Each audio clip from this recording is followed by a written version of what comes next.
Hai, halo semuanya, apa kabar hari ini? Pada kesempatan kali ini, kita akan membahas materi mengenai perlindungan dan penegakan hukum yang akan disajikan melalui video pembelajaran berikut ini.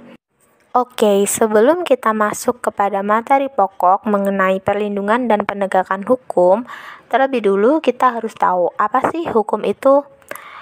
Nah, bagi kalian yang mendengar kata hukum, apa yang ada di pikiran kalian? Apakah peraturan, larangan, sanksi, atau justru kalian terpikir tentang polisi atau hakim?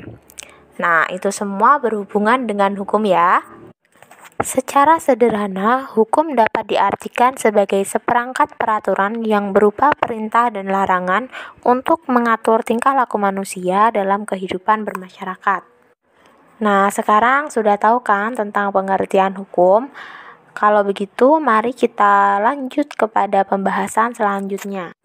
Untuk penjelasan pertama, kita akan membahas mengenai hakikat perlindungan dan penegakan hukum.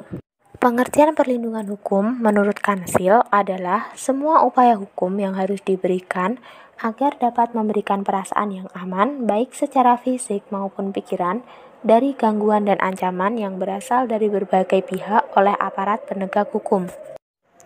Proses penegakan hukum merupakan suatu bentuk upaya untuk membuat hukum sebagai pedoman untuk masyarakat maupun aparat atau lembaga penegak hukum dalam berperilaku. Penegakan hukum merupakan syarat terbentuknya perlindungan hukum. Setelah mengetahui apa itu perlindungan dan penegakan hukum, selanjutnya kita akan membahas mengenai lembaga perlindungan dan penegakan hukum yang ada di Indonesia. Di Indonesia terdapat beberapa lembaga perlindungan dan penegakan hukum. Antara lain, yang pertama ada Kepolisian Republik Indonesia atau disingkat dengan Polri. Yang kedua ada Kejaksaan Republik Indonesia. Yang ketiga merupakan lembaga kehakiman. Yang keempat adalah Komisi Pemberantasan Korupsi atau KPK, dan yang terakhir adalah advokat atau biasa juga disebut dengan pengacara. Mari kita bahas satu persatu mengenai lembaga perlindungan dan penegakan hukum di Indonesia. Yang pertama ada Kepolisian Republik Indonesia atau Polri. Kepolisian Negara Republik Indonesia merupakan alat negara yang berperan dalam memelihara keamanan dan ketertiban masyarakat, menegakkan hukum, serta memberikan perlindungan, pengayoman, dan pelayanan kepada masyarakat dalam rangka terpeliharanya keamanan dalam negeri. Tugas utama Polri adalah memelihara keamanan dan ketertiban masyarakat, menegakkan hukum, serta memberikan perlindungan, pengayoman, dan pelayanan kepada masyarakat. Yang kedua ada Kejaksaan Republik Indonesia. Kejaksaan merupakan lembaga pemerintahan yang menjalankan kekuasaan negara pada bidang penuntutan. Jaksa adalah pejabat fungsional yang diberi wewenang oleh undang-undang untuk bertindak sebagai penuntut umum dan pelaksana putusan pengadilan yang telah memperoleh kekuatan hukum tetap serta wewenang lain berdasarkan undang-undang. Tugas dan wewenang kejaksaan meliputi bidang pidana, bidang tata usaha negara dan perdata, serta bidang ketentraman dan ketertiban umum. Selanjutnya ada Lembaga Kehakiman. Lembaga Kehakiman Republik Indonesia diatur dalam Undang-Undang Nomor 48 Tahun 2009 tentang Kekuasaan Kehakiman. Berdasarkan undang-undang tersebut, kekuasaan kehakiman merupakan kekuasaan negara yang merdeka untuk menyelenggarakan peradilan, untuk menegakkan hukum dan keadilan berdasarkan Pancasila dan Undang-Undang Dasar Negara Republik Indonesia tahun 1945 demi terselenggaranya negara hukum Republik Indonesia. Yang keempat, Komisi Pemberantasan Korupsi atau KPK. Komisi Pemberantasan Tindak Pidana Korupsi adalah lembaga negara yang dalam melaksanakan tugas dan wewenangnya bersifat independen dan bebas dari pengaruh kekuasaan manapun. KPK dibentuk dengan tujuan meningkatkan daya guna dan hasil guna terhadap upaya pemberantasan tindak pidana korupsi. Tugas dan wewenang KPK adalah koordinasi dengan instansi yang berwenang melakukan pemberantasan tindak pidana korupsi yang berwenang dan supervisi terhadap instansi yang berwenang melakukan pemberantasan tindak pidana korupsi.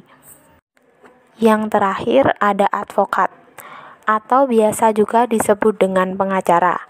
Advokat adalah orang yang berprofesi memberi jasa hukum, baik di dalam maupun di luar pengadilan, yang memenuhi persyaratan berdasarkan ketentuan undang-undang. Jasa hukum yang diberikan oleh advokat yaitu memberikan bantuan hukum, konsultasi hukum, menjalankan kuasa, mewakili, membela, mendampingi, dan melakukan tindakan hukum. Selanjutnya yang akan kita bahas adalah mengenai pentingnya perlindungan dan penegakan hukum.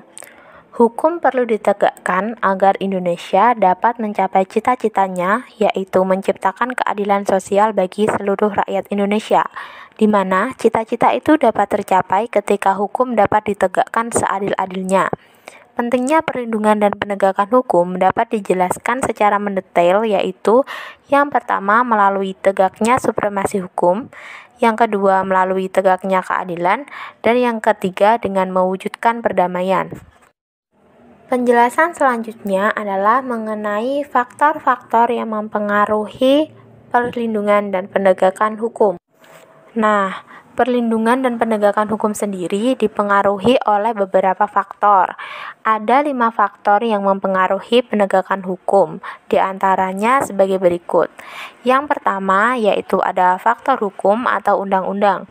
Faktor hukum atau undang-undang adalah faktor penegakan hukum yang berkaitan dengan aturan hukum. Aturan ini merupakan titik awal dalam proses penegakan hukum. Bisa dikatakan aturan inilah yang menjadi pedoman bagi aparat penegak hukum dan juga masyarakat. Yang kedua, faktor penegak hukum. Faktor penegak hukum adalah peran aparat penegak hukum dalam menegakkan aturan hukum yang berlaku.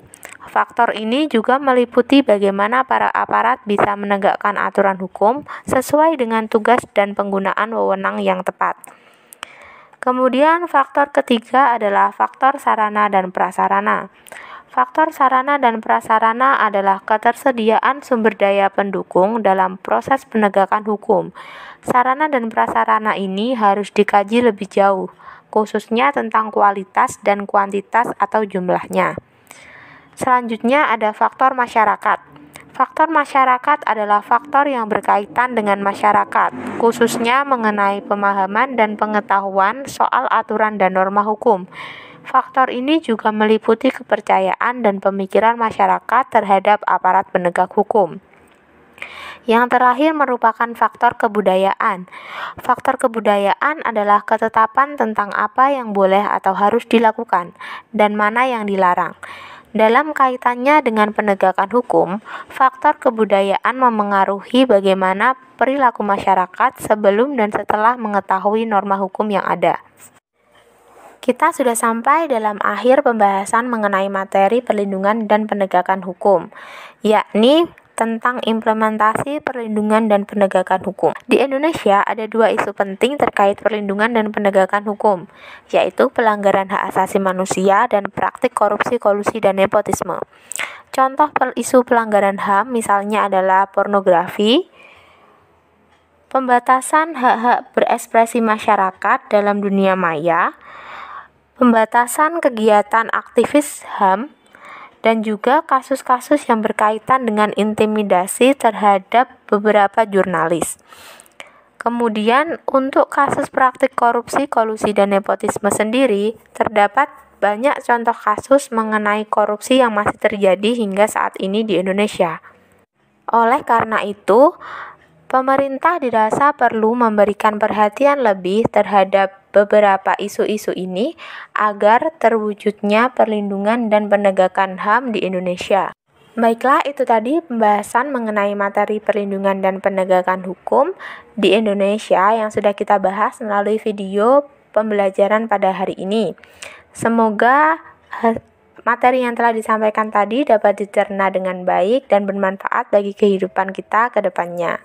Terima kasih dan semangat belajar untuk semuanya.